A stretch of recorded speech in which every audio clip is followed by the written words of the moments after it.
വചനമൊഴി December 2.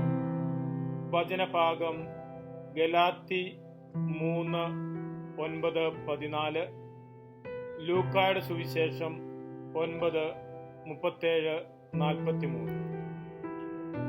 വിശുദ്ധ ലൂക്ക അറിയിച്ച നമ്മുടെ കർത്താവ് ഈശോ മിശിഹായുടെ പരിശുദ്ധ സുവിശേഷം.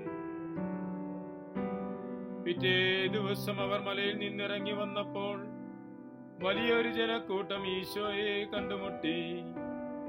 അപ്പോൾ ജനക്കൂട്ടത്തിൽ നിന്നൊരുവൻ വിളിച്ചു പറഞ്ഞു, ഗുരു, എന്റെ മകനെ കടാക്ഷിക്കണമെന്ന് നിന്നോട് ഞാൻ അപേക്ഷിക്കുന്നു. അവൻ എന്റെ ഏക മകനാണ്.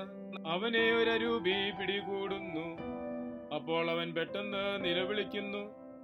അതവനെ വായിൽ നുരപതയും വിധം കോച്ചി വലിക്കുകയും വിട്ടുമാറാതെ ഞെരുക്കുകയും ചെയ്യുന്നു. അതിനെ പുറത്താക്കാൻ ഞാൻ നിന്റെ ശിഷ്യന്മാരോട് അപേക്ഷിച്ചു, എന്നാൽ അവർക്ക് സാധിച്ചില്ല. ഈശോ മറുപടി പറഞ്ഞു, വിശ്വാസമില്ലാത്ത വഴിപിഴച്ച തലമുറയെ, ഞാൻ എത്ര നാൾ നിങ്ങളോടുകൂടെ ഉണ്ടായിരിക്കും?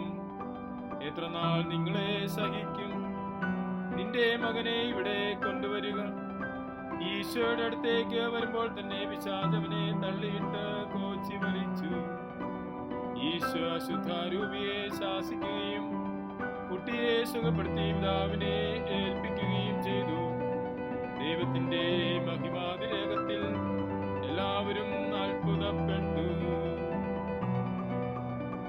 ഈശോയിൽ സ്നേഹമുള്ളവരെ, കുഷ്ഠാരൂപി ബാധിച്ച ഒരു കുട്ടിയെ അവന്റെ പിതാവ് ഈശോയുടെ പക്കലേക്ക് കൊണ്ടുവരുന്നതാണ് കണ്ടത്.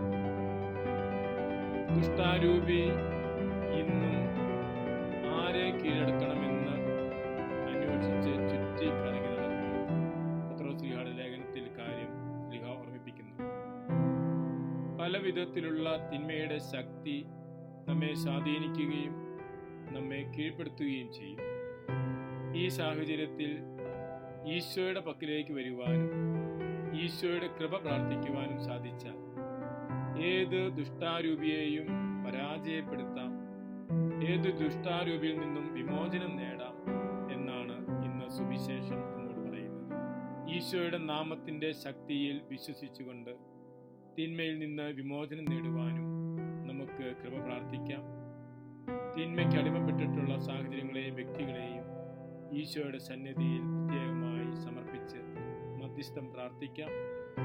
മിശിഹ എല്ലാവരെയും അനുഗ്രഹിക്കട്ടെ.